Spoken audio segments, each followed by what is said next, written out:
This is the Sportsline Podcast on CHCH for Wednesday, March 13th. I'm Bubba O'Neil.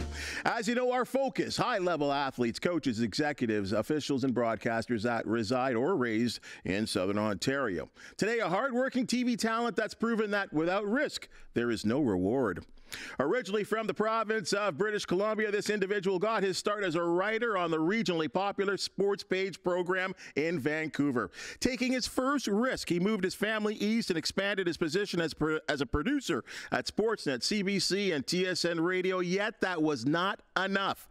Currently, John Horn has had a hand as a producer and broadcaster, talking tennis for the likes of ESPN, Sky Sports, the WTA, and ATP Tours. It's been a long time, John Horn. It's great to have you here on the Sportsline couch. Bob, it's great to be here. It's fantastic to see you. Because what people, full disclosure for many people, you and I worked together for many years at Sportsnet, and really got to know each other. And I've always admired your work and the fact, like I said, no risk, no reward. And it really did start with that move from Vancouver to go to Sportsnet.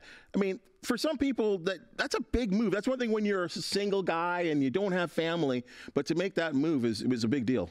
Yeah, it was. I mean, when you move to a new province, somewhere you've been to but never lived in, you pick up your whole life and you move.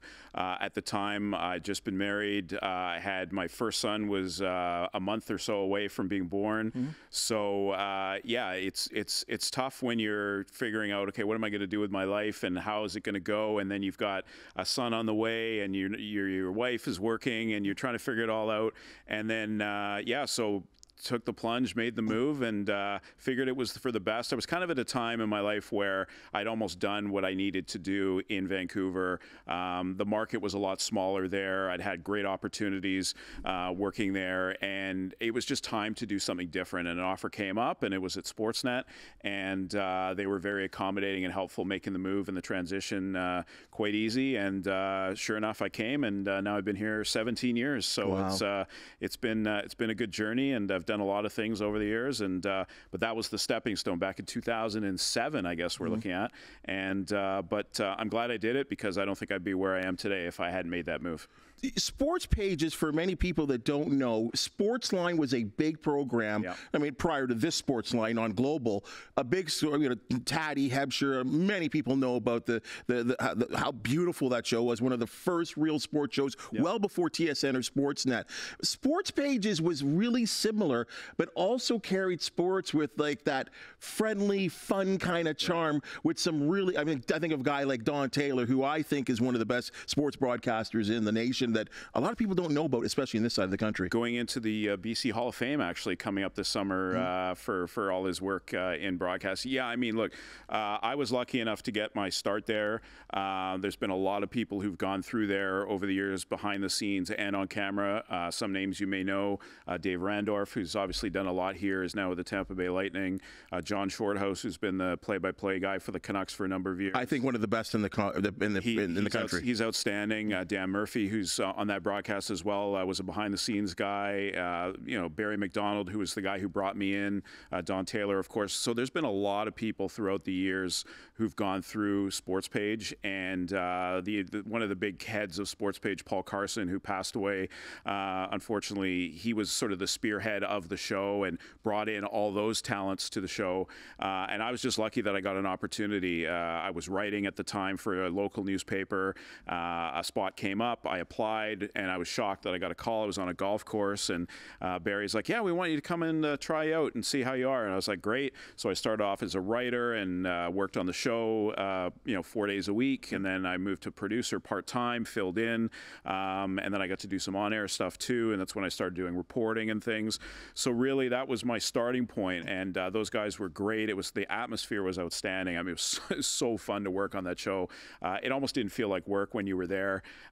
We just had so much fun, and the memories still to this day stick out. And it was great, because it was really at the time when national sports television was becoming a really big thing. Sportsnet has just launched pretty much around that time. Yeah. That would have been around 1999, somewhere around there. And then TSN was starting to become a bigger thing as well in terms of their shows. And we were still like that small half-hour local sports show. And you know what it's like being in Hamilton and having a local show. It's important to the people in the city to have that show. And we always prided ourselves on, obviously, the Canucks and the BC Lions were a big deal.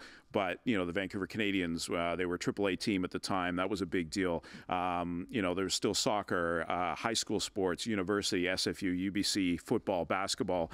You know, and we saw a lot of talents come out of BC. Steve Nash, I mean, we followed him during his high school career. Wow. Playing basketball. So, you know, there are a lot of baseball players, too, who started, you know, Jeff Francis at the time, Adam Lowen, guys who, you know, became major league players and good players, too.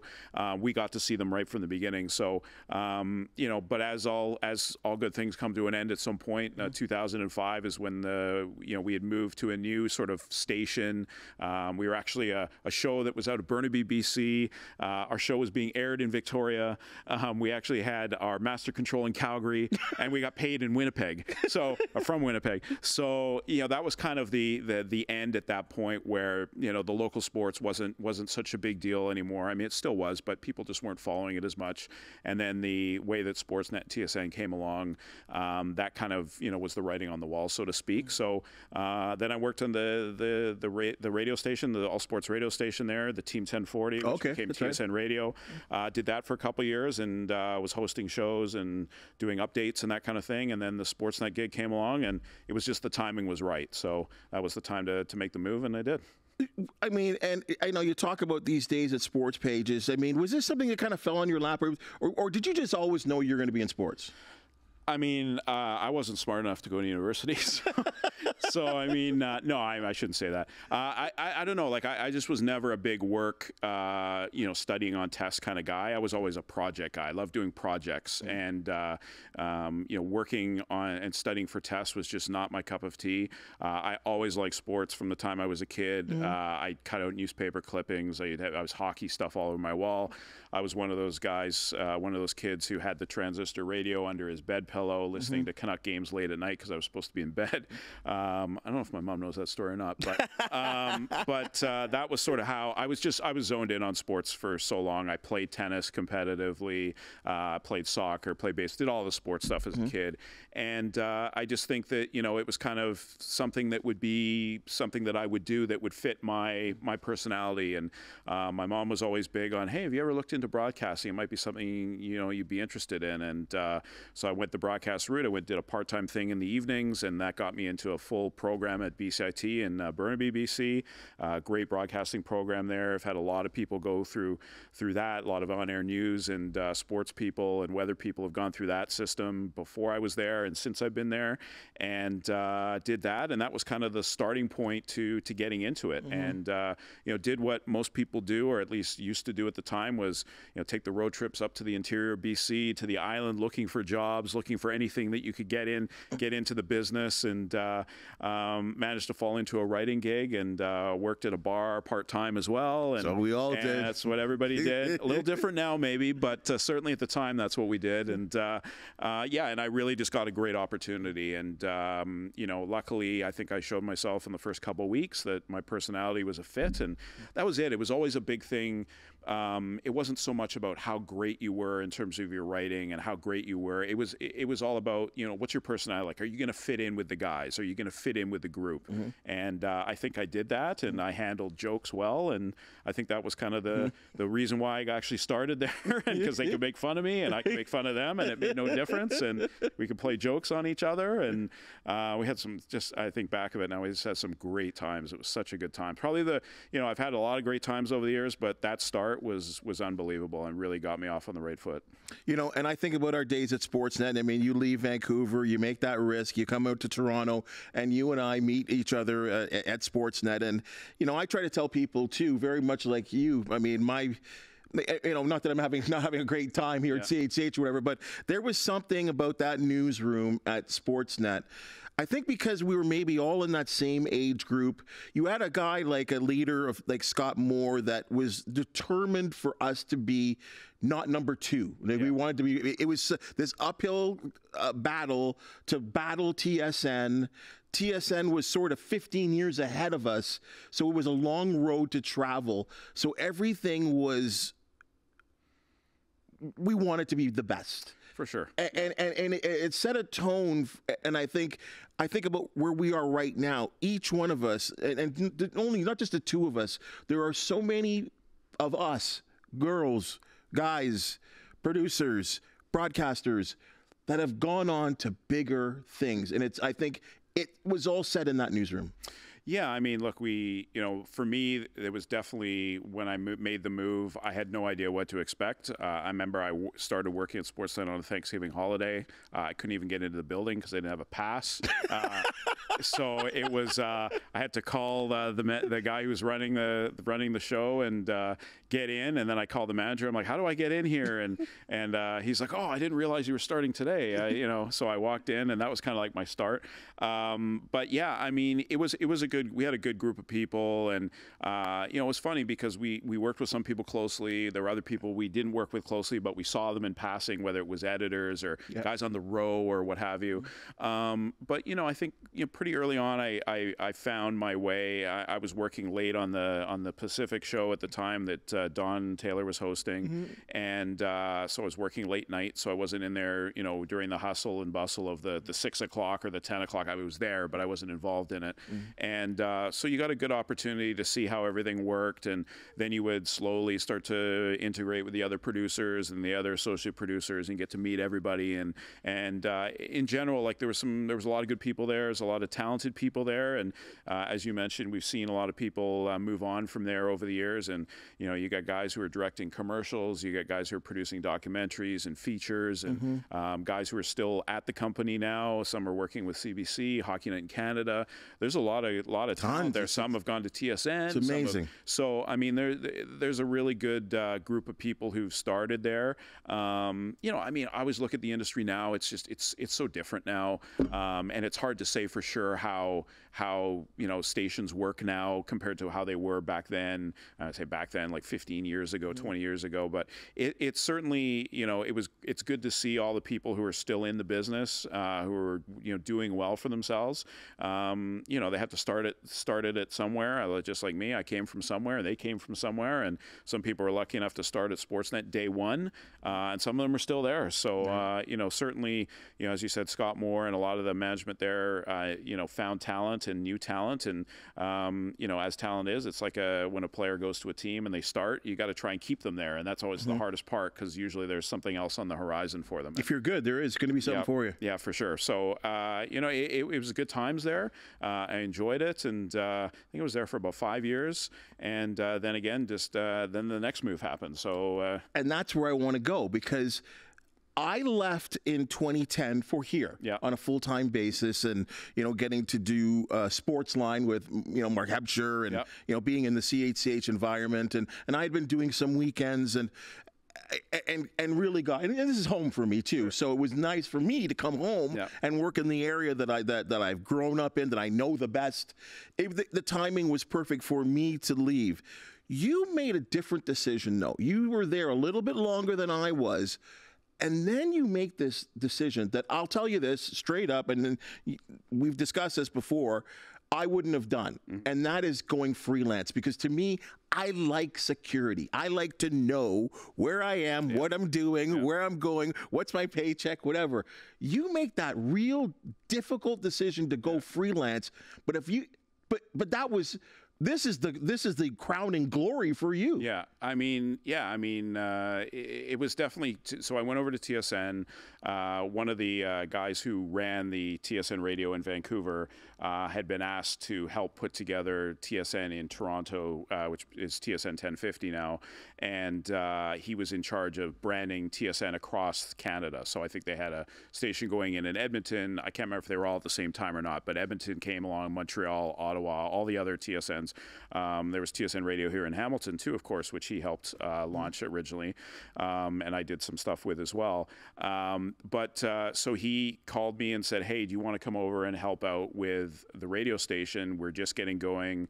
The producer of the midday show, which was Leafs Lunch at the time, was going off of maternity leave. Can you come in and help us sort of with the show and get things going? And I said, yeah, sure. That sounds like a great opportunity. Yeah, let's do it. So I went over there, and Rob Gray, who was in charge there, said, we need to do some things. We want you to help out and help produce the show and work on some other things on the other shows to help out. And I said, yeah, absolutely. That sounds like fun. So I did that for about a year and a half, and then the maternity leave was over. It was just after the 2014 Sochi games, I suppose, which I worked on as well. And at that point, it was, so what am I going to do now? Am I going to stay at TSN? Or am I going to do other things? And somebody brought it to my attention at the time, like, well, do you want to go freelance? I'm like, well, yeah, I'm kind of freelancing right now because I'm working at the station, but I'm not full time. I'm not an employee, so to speak, but I'm working there. And they're like, oh yeah, freelance is the best. You have lots of opportunities, and you can pick your hours, and you can do what you want, and you don't have to work just for TSN. You can work elsewhere because you're behind the scenes. And I thought, oh, maybe that's not a bad idea. So it all kind of came full circle at that point. I'm like, yeah, okay, I'm going to do that. Then radio asked me to contribute to a few other things. Then TV said, oh, you do TV. We need some freelance help on TV, working behind the scenes on the hockey broadcasts. And then they got the tennis going, so I got involved in that. And next thing you know, I'm sort of working at TSN, 35 hours a week, but I'm still freelancing. So I'm kind of taking care of myself and picking and choosing what I can do, but I'm freelancing at the same time. Now, as you said about a freelancer, it's tough because, as you said, you like to know when you're going to be there, what your hours are, when you're getting paid, etc. In freelance, you need to be a yes guy. You need to be a guy who needs to say, can you do the shift? Yes. Can you go here? Yes. Can you do this? Yes. We have to have you for 12 hours. Can you do it? Yes. You got to be yes, yes, yes. Because if you get the reputation of being a guy who's not so much a yes guy, and I'm going away for the weekend, or I've got this stag to go to, or whatever. They're not calling you. They're not calling you back. So you really, at the beginning, for anybody who's a freelancer out there, you got to say yes at the beginning, especially because that's super important. And so I was just being a yes guy. And then the next thing you know, I was like, well, maybe I could start doing some other things. And then I got an opportunity to work on the Pan Am Games. And then I started working and doing some tennis stuff. And it all sort of followed suit from that point. So, but as a freelance guy, and which I currently am now, it's, you don't just sit back and let the phone ring. You have to be very diligent about making calls and keeping up with people and that sort of thing. So, going back to what you said at the beginning, freelancing is not for everybody because some people, like you said, want to know when they're working, how much they're getting paid, when they're getting paid, which is totally fine. But you have to really have the confidence in yourself that you're going to be able to do it and that you're going to be able to handle it and also know how to handle it properly. You got to be proactive instead of just sitting back. So that's not always for some people. It's like sales jobs, I guess, right? Like, I guess if you're a realtor, you can't just sit there and hope that people are going to sell you their house or want you to sell their house. You've got to actually go out and hustle and call people and grind, right? And that's kind of what you have to do, really.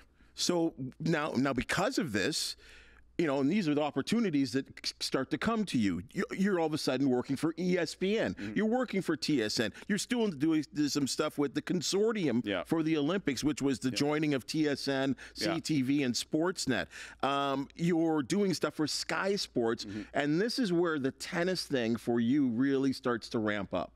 Yeah, I mean, the tennis things really started when I was at TSN. They got the Grand Slam coverage, and they decided that they were going to expand their Grand Slam coverage. They were going to do studio shows around the Grand Slam. So it started off, I believe it may have just started off with Wimbledon, but I remember when TSN, I can't remember what year this was, but I remember when TSN expanded to their 5 channels, the very first sporting event that went on when they had the 5 channels was tennis. I believe it was the US Open. And that was the first time that, we could go on TSN and have different matches on different channels. And that was like a big deal, not only because of the 5-channel launch, but because of the fact that tennis was the first thing that we were showing. And so it was great that we were able to, show tennis, one match on TSN 1, another on TSN 3, and then another on TSN 5, and then keep 2 and 4 with, Sports Center or whatever other local programming there was at that time, or if there was another game of some sort. So that was really the first time that TSN had kind of done what Sportsnet was already doing, which was, they already had the 4 or 5 channels, and now TSN was able to do the same thing. And so that was really the takeoff for me, was that I was working behind the scenes. I was like a stats guy and a scoreboard guy and updating everybody what's going on the screens, but also because I had really good tennis knowledge, I was also helping out, with the producers and that sort of thing. And then at that point, it was like, well, I really like doing tennis. I've always been good at tennis. I've got a background in tennis. I played tennis. Maybe I should be doing more tennis. And then I started, thinking, well, why can't I do matches on the ATP World Feed or the WTA World Feed, or why maybe they need some people in England to do some things. And so then I just started getting curious about it and started making some calls and inquiries, as you kind of do.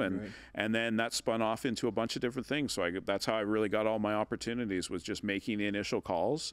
And, if you do a good job and you're reliable and people like you, then you're going to get other jobs. It's just kind of how it goes. Or, hey, we need somebody to cover this event, or we need somebody to be at this Grand Slam. And that's kind of how it's all spun off. Is just, the English tennis scene, for those who don't know, the bulk of the tennis is done in England, the broadcast. So the men's feed, the women's feed, a lot of the Grand Slam coverage, Wimbledon obviously, is done from England. Like, as in, you're calling the matches from calling the matches from England. That wasn't always the case. COVID kind of changed that a little bit, but there was a lot of that still going on in England.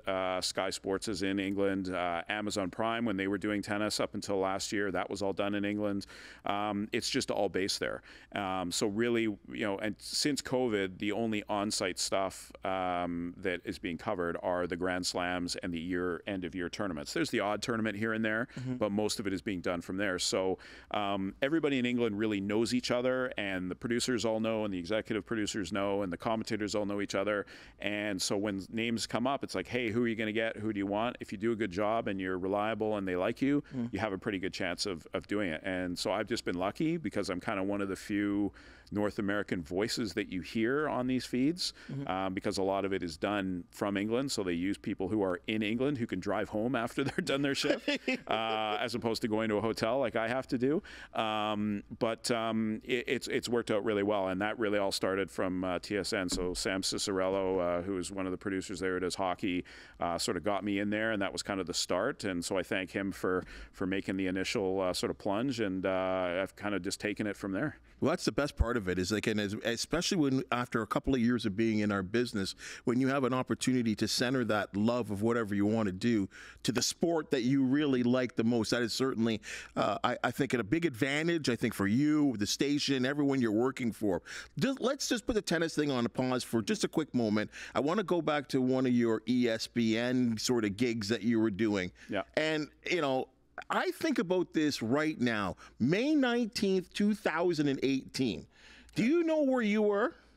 May 9th, well, I'm going to guess that was probably some sort of basketball playoffs, I'm going to guess. Incorrect. No. Incorrect. Okay, you were working for ESPN as a producer at McMaster University when Johnny Manziel signed with the Hamilton Tiger Cats. Yes. And you're working for ESPN, and of course, the name Johnny Manziel is a big deal. Yeah. Not only is it a big shock that look at him. I still can't believe that Johnny Manziel signed with the Tiger Cats. Yeah. It still blows my mind, right? Yeah. But this is big. This is a big story in the United States. What was it like covering that story? It was a huge story. It's fun to look at those pictures again and see that the guy who was actually doing the story there for ESPN, I said he was a body double to Milos Raonic, by the way. He looked exactly like him. I used to call him Milos. It was funny. His name was Mike.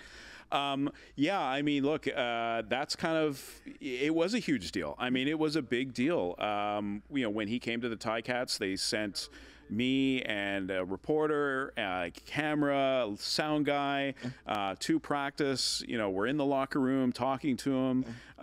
It was a big deal, right? And when ESPN comes to Canada, it's usually a big deal, right? Because there must be some connection to something, and ESPN doesn't come to Canada all that often. So when they do, it's got to be a big story. And Johnny Manziel had obviously gone through a lot of turmoil and so forth. So for him to actually come to Hamilton and be part of the Ticats.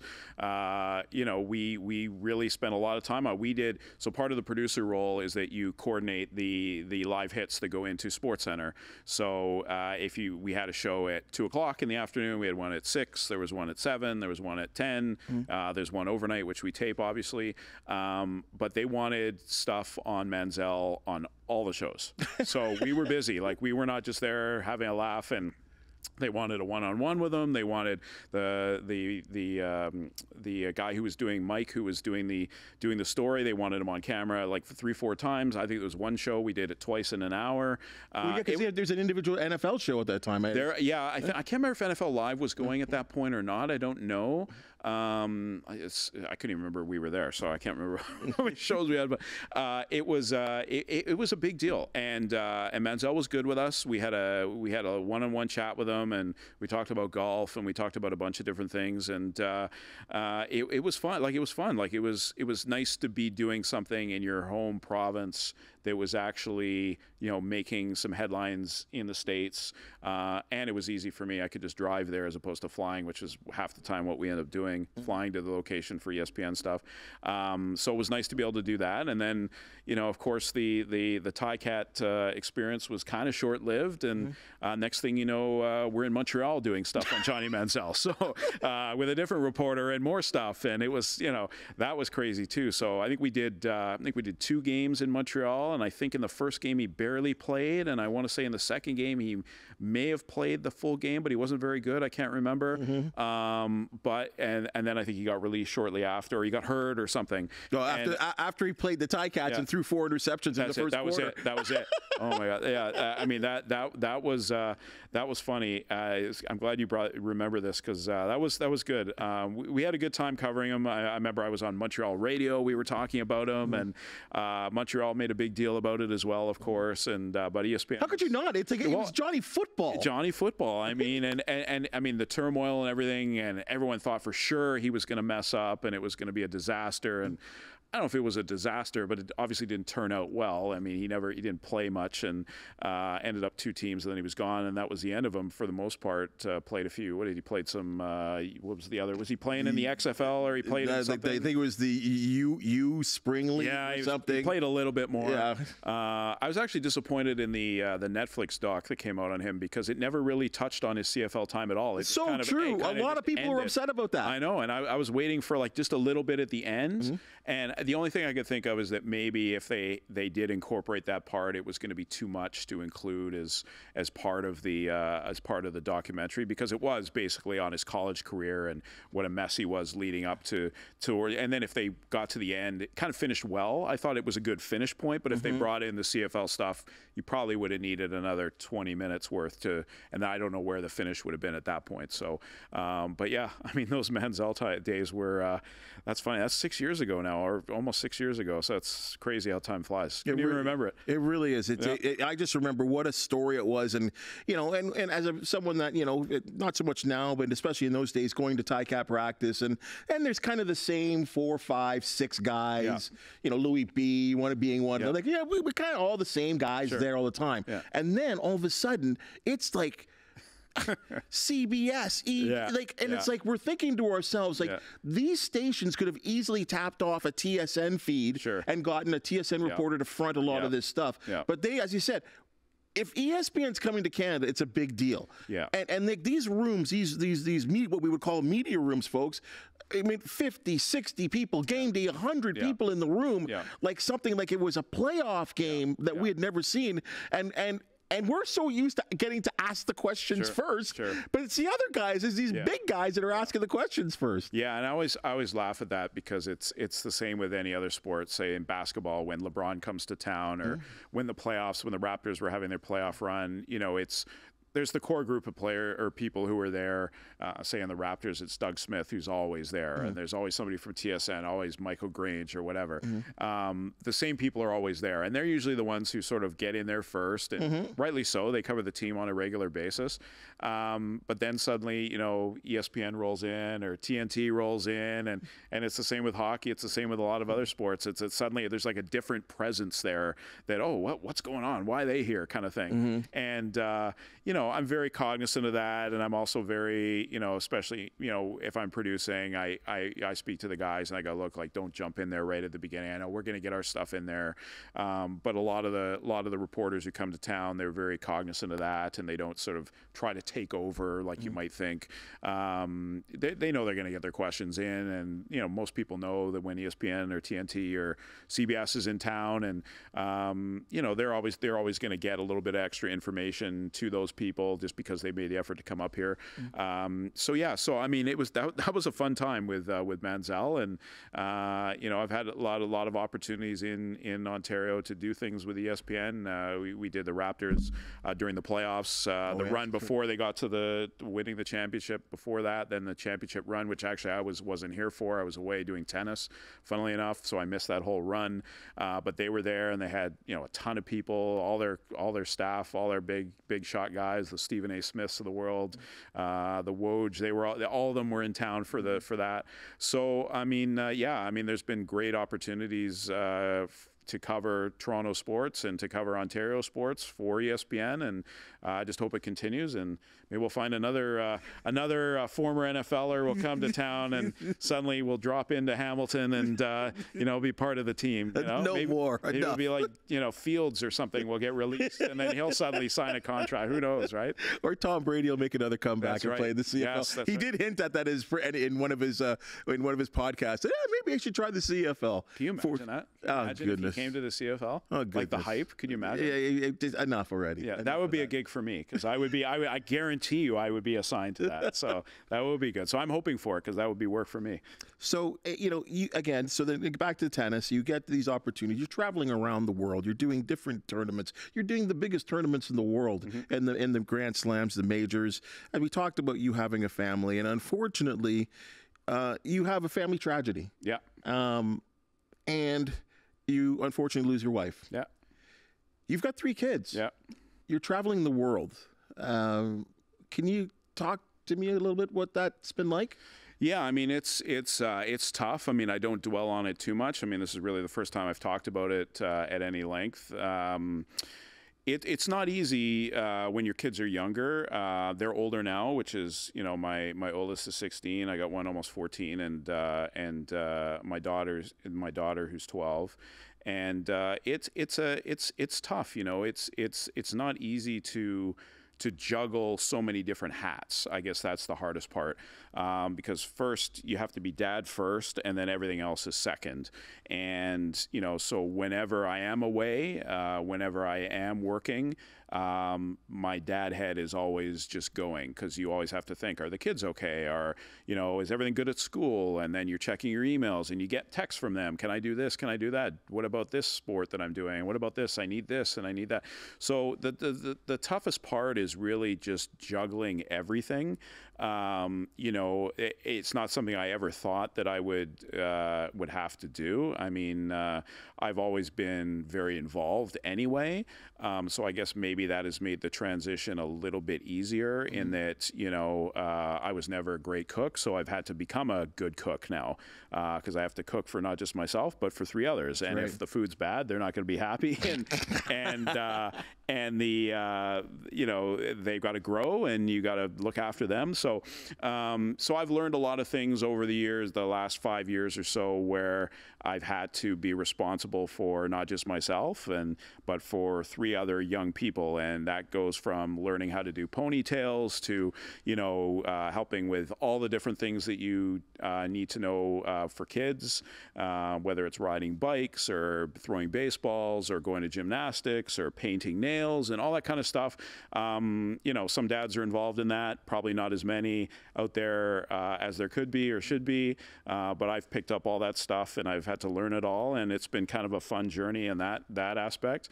But it's difficult because, you're always in the back of your mind wondering if they're okay, and you're always wondering if going away is the right thing to do, but you also have to pay the bills and you also have to work. And luckily I've had a really good support system around me. I've got a great nanny who's helped out. Mm-hmm. She's been a really good backbone for us, and she's great with my daughter especially.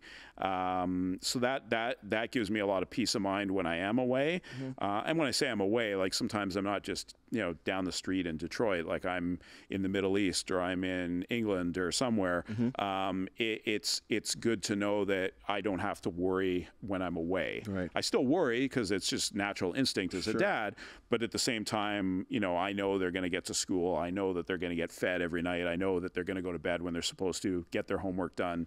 And then I have to be the bad cop from, however many miles away and say, did you get your homework done? Why didn't you do this or what have you? So yeah, it's definitely, probably more than what a lot of people have on their plates. But at the same time, I don't really dwell on it. I just kind of go about my business and do it, because what can you do? You have to do it. And, I think part of the fact that I went freelance, just to sort of tie it up together, if I didn't go freelance, I don't think I would have been able to handle it as well, because being a freelance guy, you have to take care of things. You have to be proactive. You have to be organized. You have to be, book your own flights. Not all the time, but often. You got to know your hotels. You got to talk to other people. You got to be in touch with what's going on. Send your invoices in. You got to be structured and organized. If you're not, you're going to be a disaster. And I think that when all of this came on me, I had to be very organized, even more so right at the beginning. And then luckily we've got into a good flow now. I don't think if I had done that freelance thing from the beginning, it would have been a lot harder. Granted, being here all the time would probably be more beneficial for them, but at the same time, they understand it and they're good with it. And I think they kind of get a kick out of it when they get up in the morning and put the TV on and there's Dad on the on the tennis, and he's not waking me up. Right. He's waking me up on TV instead of in person. They've been really good. They're strong kids. They're great kids, and I'm lucky that it's gone as well as it has, because it has its challenges for sure. I certainly appreciate you talking about that. I know that's not an easy thing for you to talk about, and but it is part of your story, I think, as well too. So I certainly appreciate you talking about that. Yeah, I think it's the thing to do is to not shy away from it. I mean, sometimes there's awkward moments where they sort of ask, how does your mom handle it? How's their mom handle it being on their own at home? And I'm like, well, yeah, right. So it's sometimes difficult from that aspect of things, but they've turned out really well. They're really good independently. Of course, they could do more around the house, and if they're watching, they know they could do more around the house. But it's kids are kids, and they all play different sports. They do different things, and they're very independent, good at school, and I couldn't ask for more. So I'm lucky from that aspect that I've got kids who are easy to deal with. Back to tennis. I thought about a year ago, maybe about a year and a half ago, Canada's men win the Davis Cup for the first time. Yeah. Most recently, the Billie Jean Cup, won by Canada. Yeah. And we have this crop of, some older players and a lot of young and up-and-comers right now. Yeah. And some, like Felix Auger-Aliassime, that have got into the top 10. Denis Shapovalov also just kind of on that top 10 edge as well, too. There was a belief that Canadian tennis was on the explosion of something mega. It hasn't worked out this way so far for the last year. What happened? Yeah, I mean, it's been a tough year or so for Canadian tennis, apart from the Billie Jean King Cup win, which was a nice win for the ladies. I'm glad that they got the recognition. It was sort of their first big recognition on the big stage. I mean, Bianca Andreescu obviously winning the U.S. Open, Annie Fernandez getting to the U.S. Open final. Obviously a big thing, and in the past we saw Genie Bouchard getting to a final at Wimbledon, and Milos getting to a Wimbledon final, and good career that he's had, great career he's had.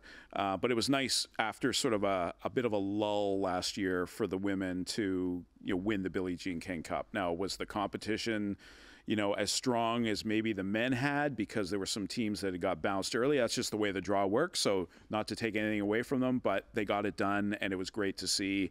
And again, good for Canadian tennis, and that just gets more women playing and more girls playing, and and that's what the whole goal is to try and get more people playing the sport. Right. But yeah, it's been a bit of a lull. I mean, they really have struggled. The big players, Felix Auger-Aliassime has not had a good calendar year. He did win a tournament last year in Basel, a 500 event, so that's like a couple steps down from a Grand Slam. Denis Shapovalov's had a really horrible year last year, got injured as well. Both of them have really struggled to start this year. Bianca Andreescu, we haven't seen her this year. She got injured last year, hasn't played much at all. I hate using this word, but I'll tell you, again, a lot of people outside the tennis world are beginning to wonder if the words flash in the pan. That everything worked out well that year. I mean, not only it started with the tournament that's going on right now at Indian Wells for her, and she just had a crazy year.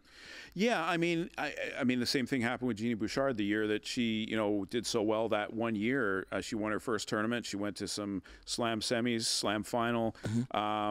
Really, when you look at her career, you look at that particular year as the year that she did everything. And 2019 is the year that Bianca did everything, winning Indian Wells, winning the U.S. Open, winning in Toronto when Serena pulled out injured in the final. So yeah, I mean, it's hard to say. I mean, look, when people ask me about Canadian tennis, I always say this: is that yes, we want more, because when players are on they get to a high level, you want more. So it doesn't matter if you win a slam, then people want you to win 2 slams. If you win a tournament, you got to win the next one, and you got to win the next one. It's the same with team sports. When the Chiefs win the Super Bowl, people are already at the Super Bowl. The trophy's barely being hoisted, and they're talking about, we're going to win the next one. And it's like, one is just not enough for anybody. So look, I mean, it's taken time for the Canadian players to get to where they've got, like Daniel Nestor, Grant Connell, all the female and men's players back in the day who you don't think about as much because they were predominantly doubles players, and there were some great women's players too, like Helen Kelsey, Carleen Bassett-Seguso. There are a lot of women's players who paved the way as well, but tennis was never the big sport in Canada up until just recently. Even when Milos was doing his thing at the start of 2010, when Jeannie came along, it was really those two and Daniel Nestor, and that was really all. And there wasn't really that sort of push to, let's have women's tennis, men's tennis, let's have girls and boys playing as much. And then suddenly it sort of took off a little bit when Shapovalov came along, beat Nadal in Montreal. Felix Auger-Aliassime comes along, he starts playing and winning. Then Bianca Andreescu wins. And then now, there's more grassroots tennis programs. Tennis Canada is doing way more. They're opening new facilities. Kids are playing in the summer. There's more courts. It's really taken off since then. So from that standpoint, it's been great. Unfortunately, the results just haven't been there. But as I was saying, the big thing when I talk about Canadian tennis is that the women's and men's fields in pro tennis right now are so good and so strong. You're not going to see, I don't think, you're not going to see the Djokovic, Nadal, Federer, Steffi Graf, Navratilova eras where, they were the dominant players and they were winning every tournament. And they were always in the slam finals. There are so many good players on both sides, so balanced. Now, granted, Djokovic is still great. Alcaraz is outstanding. Joker's starting to show some cracks. Right, showing a few cracks, yeah. The Italian guy beat him good this week. At Indian Wells, got a nice win over him. I think it was the first time Djokovic had lost to a lucky loser ever in a tournament, I think. But Iga Swiatek on the women's side, Sabalenka's won 2 straight Australian Opens. There's great players at the top of the game, and I think there's still those great players who are above the rest. But it's the crop of players from, say, 5 to 20 on both sides where on any given week, you could see Holger Rune in a men's final at a big tournament. You can start seeing, Jessica Pegula win a tournament. There's a good balance between lots of different players, all different styles of games, a lot of all-round players, a lot of big hitters. So it just makes it harder for the Canadian players to win consistently and to get good results. And, Denis Shapovalov, as an example, his style of game is very much it's a go for broke. It's, big serves, big shots, go for the lines, not a lot of rallies. And, that works sometimes, but it doesn't work consistently. And then when you play a player who's a good player, like a Tsitsipas or someone like that, they're just going to find little openings, and then they're just going to wait for you to make a mistake. And that's kind of what's happened to Dennis, is that he's been serving poorly, a lot of double faults, a lot of low first serve percentage. Unforced errors. Unforced error counts are high. And so maybe he needs to change his style of game. He's gone through several coaches too. So he doesn't seem to have really changed his game, and I think he needs to do it, maybe not to a extreme, but maybe to a lesser extent, but just stay in the points a little bit longer, a little more rallies. Don't go for everything at certain points. I mean, I was watching him play Andy Murray. I was actually at Wimbledon on the grounds watching Andy Murray play Shapovalov, which was kind of fun. But there was a tie break where it was 5-5, and he gets an ace, and then he goes for another big ace, and then he goes for it on his second serve, and he double faults. And it's like, that's just not a moment where in a tie break at 5-all, you're just going to go for a big second serve, get the ball in play, force the opponent to make a good shot. Is his temperament off? Like, is he too emotional sometimes? Yeah, I mean, I think he's become more emotional, certainly the last little while. We've seen a few racket tosses, a few umpire incidents and that sort of thing. I think, with losing and frustration comes, a little bit of anger and emotion. I mean, he's been in the top 10, the low top 10, top 15 for sure.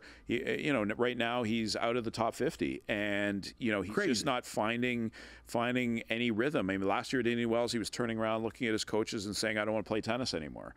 And so then he gets injured at Wimbledon. And I think he's just, he's an emotional guy, but I think it's when you're at a level that you think you can be and you've been at, you always expect to be at that level. Like we talked about winning a title, that people expect you to win again. When you're in the top 20 or in the top 10, people expect you to be there all the time.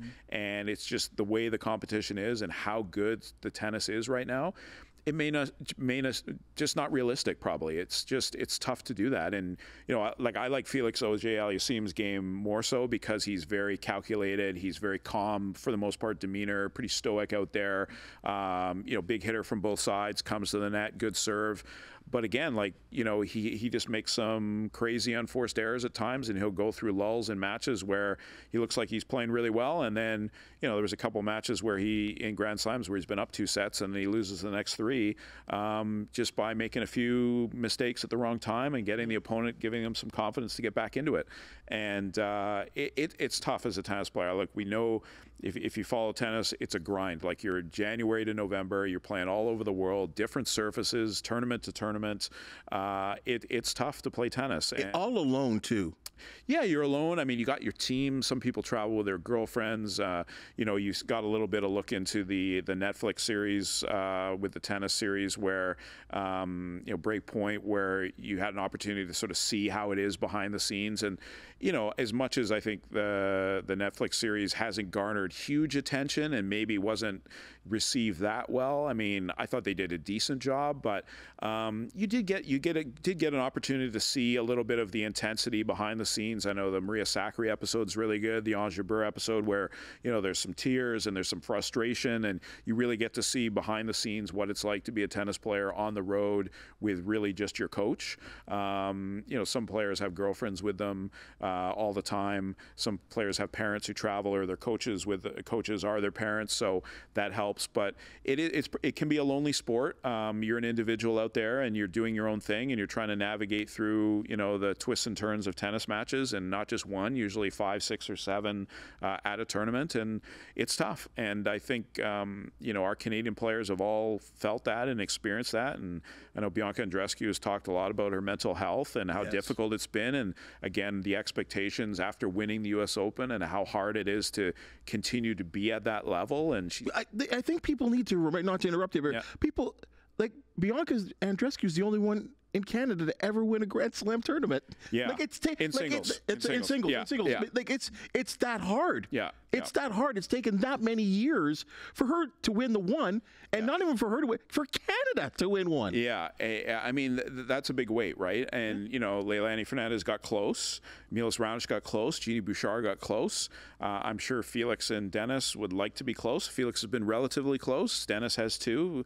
But it's not easy to do it. And it's, you know, another example that you always pull out of the hat all the time is Emma Raducanu. When she won it a couple years ago, she went through qualifying. She won 10 matches, went through qualifying, didn't drop a set. And then what's Emma Raducanu done since then? Very little. And she's been injured too. And again, she's got the weight of the country on her shoulders. Now, granted, there's a lot of British tennis players on the women and men's sides that they can follow too, kind of like in Canadian tennis. But, you know, she hasn't really had any success since then. She gets ripped in the BBC all the time. And it's that expectation of, hey, you won the U.S. Open, and you know what are you gonna do next? How come you're always injured? Why are you not winning this tournament? How come you're taking so many endorsement deals? Why are you changing coaches all the time? Why are you not doing this? Why are you going to this red carpet thing? Why are you getting this sponsor? It's a constant scrutiny, and you know, just, you know, and sometimes you just sit there and go, just let her play tennis and let her be a human being. And there's so much pressure that's put on athletes, and that's not just in tennis. I mean, that's in all sports, but tennis, it's kind of, you know, it's shone a light a little bit because, you know, the women's game especially has done a really good job promoting, you know, good mental well-being, mental health, because, you know, it's tough with, you know, when you're on your own and you're traveling, and you know, women's tennis is predominantly centered around men all the time. I think almost 90% of the coaches on the tour in the women's game are men. You know, you don't have those women friends or those, you know, other women to bounce, you know, ideas and thoughts and life things off of other than other players. And, you know, you'll find that on the tour that a lot of women on the tour who are players, you know, they find other players who are similar to them, and then they hang out outside of tennis together because it's sort of like that's their comfort level. And, you know, I know Petra Kvitova, Belinda Bencic, Caroline Wozniacki, Angie Kerber, you know, Ons Jabeur, a lot of the women who are on the tour, some of them the older players on the tour, have done a really nice job of sort of integrating personal friendships around players. It's not just this standoffish, you know, we don't talk to them, that kind of thing. Some players are very much on their own, and maybe they like it that way, but I think that's healthy for the sport and healthy for women's tennis, that, you know, you don't feel like you're on your own. Like, you can call up another player after you've had a crummy match, or go for dinner, or go for a walk somewhere. And I think the WTA has done a really good job with that, you know, making sure that the players on the tour are in a good space. And I think that's important. And I know Bianca Andreescu, we're hoping to see her back soon. I think she's recovering still from her back injury, but we'd certainly like to see her back. And you know, will she play at the level that she was in 2019? We'll have to see. She's had some glimpses for sure, but I think at this point we'd just like to see her back on the court in some capacity. Well, there's no doubt about that, because to me, Naomi Osaka comes straight to mind. You know, someone that, you know, basically left the sport for a couple of years because it was just too much. You know, I look at tennis right now, and let's end up on this here right now. You talked about the depth of the field in women and men's sports right now, in the sport of tennis right now, that there's so many that really it's getting to the point almost like some sports where the parity is incredible, and that, you know, almost anyone can win any tournament, and that includes the Masters 1000, and that includes the Grand Slam tournaments. There's always the favorites. It's not always going to happen, and you're always going to have a world number one in each sport. You know, women's sports, no more, you know, Serena, you know, the kind of dominant force of the, you know, arguably the GOAT of women's tennis, you know, Graf well before that. We could think of Sharapova no longer in the mix. On the men's side, clearly, you know, Federer has retired. It is obvious to me, at least, with the knee, that Nadal doesn't have much left. Maybe he can play French, and that's maybe that it. He just dropped out of Indian Wells. Djokovic turns 37 in May. Are we looking at a golden age maybe of tennis in terms of young and up and comers? Yeah, I mean, I think certainly, that's something that the sport is going to need, because that's always been the concern over the last 2-3 years, was what's going to happen when Djokovic is gone? What's going to happen when predominantly Federer and Nadal, and when Serena left the women's game? How's the sport going to be? Is anyone going to be watching it? How's it going to survive? And I think now, like anything, there's you never know until it actually happens. Maybe in some ways it's kind of worked out well, because Federer is gone, but Nadal is still there, like barely he's there. Djokovic is still there. But so there's still those guys around. But now in that time, we've seen what Alcaraz has been able to do and how he's coming up the ranks. We still have a lot of good young talent. When I say young, they're not 19 anymore, but younger, like less than 25 years of age. Tsitsipas, Holger Rune. On the women's side, you see Sabalenka, Rybakina, Coco, Emma Navarro, just a good young American player who's Jessica Pegula, still playing really good tennis. Coco Gauff, as you mentioned. There are a lot of good players that are out there from all over the world. Some players we've seen, some we haven't, some we're learning about, some are climbing up the rankings, some have been up and down. So I think the game is in a good spot in terms of when the stars leave, that there's other players that are coming in to take over the reins. Iga Swiatek is clearly the #1 player in the world. I think she's 23, 25, somewhere around there. You may not even be that old, but she's young. And, same with on the men's side, like Alcaraz is 20. Rune, I think, is 20. He may not even be 20. Should know my age is better. But they're good young tennis players out there, and some who we don't even know about, who are going to slowly come up the rankings. It just takes for, a guy, like the Italian who beat Djokovic. The guy was a lucky loser. He lost in qualifying, and he gets the main draw. He beats Djokovic in the 3rd round. That could be just the one little springboard. He may go into oblivion after that, and you never hear from him again. That happens too. But there's a lot of good young players in both the men's and women's games out there. I think the sport will be in a good place no matter what. Obviously, for TV ratings and for the public, who are casual sports fans, you like to see the stars. You're looking for, the Coco Gauff to win the U.S. Open was great, because that's what the U.S. Open needed. That's what women's tennis needed, was an American to win the U.S. Open at that age, 19 years old. But I think, if you can get a few more stars, out there who show a little bit of, I think the personality is also a big part of it too. I think you want to see the guys and the women who show a little bit of emotion out there. You need the Kyrgios racket smashes. We've seen some good racket smashes at this tournament. Griekspoor, I don't know if you saw his match. He took a racket out smashed it 8 times, which was impressive. I gave it a 9.5 out of 10 on my ranking system. But you need that emotion. Sabalenka too, she can get emotional out there. You as opposed to the stoic, sort of boring type of player, you want that personality. And I think that's kind of the same with golf too, right? Like, you want to see the guys who are, yelling at the fans to be quiet, or, throwing a club or smashing it. You don't want to just see the guy. Yeah, no love. Yeah, right. The no love guy. But who was the guy in the tournament in Arizona? The big crazy one. Oh, the Davis Cup, the Ryder Cup captain. What was his name? Zach. What's his name? Zach somebody rather. I forgot his last name. But anyway, Zach Johnson. He went at the crowd at that. Yeah. You want those personalities. I don't want to see the guy with the buttoned up shirt right up to the neck, and just with this, whose last name is like Charles Howell III or something. I want to see the guy who's got like a crazy name, right? And those are the personalities that I think that's what draws people into sports now, especially casual fans. They want to see the crazy outfits or the personalities. And kids today, having kids myself, they want to see sport that's fun and exciting. Like, my kids want to see, that's why they love the X Games so much, because it's crazy sports. It's high flying and action. And my boys are like, oh, when's Kyrgios playing? We want to watch Kyrgios play. Or we like watching Andy Murray because he's always yelling on the court and stuff. That's what they want. I'm not saying that's right for everybody, but that's kind of our day. Yeah. To go back. Yeah. It's what Andreescu represented. Yeah, the long hair, the jean shorts, that whole sort of look, as opposed to the all whites, country club, boring personality. So, but either way, I think the game is in a good place. I think it'll continue to do well.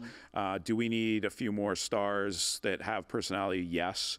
But I think in terms of the way the game is now, I mean, if you watch the Indian Wells tournament right now, Miami coming up, it's been a good start to the year. There's been some good tennis. Yannick Sinner is another great young player. Italian, hasn't lost this year.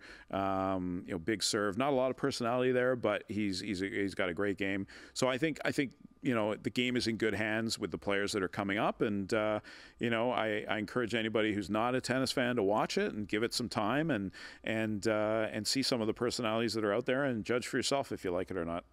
Well, I would encourage the fans and the people that enjoy our lovely little Sportsline podcast to listen to your voice carefully, because when they watch the WTA or ATP highlights and they're saying, I know that voice somehow, somewhere, because that's the tough thing, is that you don't, when you're a tennis commentator, they're not flashing to the booth too often. No. But your voice is being heard throughout the entire match. That's a good thing for the viewers. So they can hear me, but they can't see me. That's the big thing. No, but yeah, I mean, it's fun to be able to go on TV and be on like a world feed, or be on a feed that's not necessarily just here. But I never really look at it when I go on tennis. I don't go, oh, I wonder if it's being shown on TSN, or if it's not. I usually know because my kids find it or tell me, and my mom, who's religiously watches and follows. She's my best supporter. It's fun to be on a network and be on TV in your home country, but also knowing that you're elsewhere as well. And I get lots of messages from people from different parts of the world saying, this was great, or this sucks, or we didn't like this, or we love that. So you know that people are watching, and they find you somehow. You mention your name 2 or 3 times during a match just because that's what they want you to do. And then they go and look you up on LinkedIn, or they look you up on Twitter, and then the messages start coming in. It's like, why do you pronounce this person's name like this? Or why don't you say more of this and less of that, and all that sort of stuff. So it's fun. So I'm glad I'm in that position, and I'm glad I've had the opportunity. Well, it's been great having the opportunity to sit here and chat tennis and your career and onward and upward, and nothing but the best, John. And it's been great knowing you and seeing you progress and mature. And as I said, I think it's always a pleasure knowing that tennis is really your first love, getting you to see that your resume has expanded so well. So congratulations, and thanks for joining us. I appreciate it, man. I love coming out to Hamilton and hanging out. And Bubs, it's been a while, so I'm glad we were able to touch base and talk about my life. I want to talk more about your life than more than mine, but this has been fun, so I appreciate it. Appreciate it there, pal. Hey, folks, before we put today's podcast to bed, if you do have a local team to promote, believe an athlete deserves some public attention, or have an outstanding idea, or you just want to talk some sports, the Sportsline Podcast is here for you. You can contact us on one of CHCH's many social media platforms, and we'll certainly set something up. Please hit the thumbs up, share, and subscribe button. Always asking for that. For the brilliant minds and hands that produce this podcast, thank you so very much for joining us, and we'll chat tomorrow.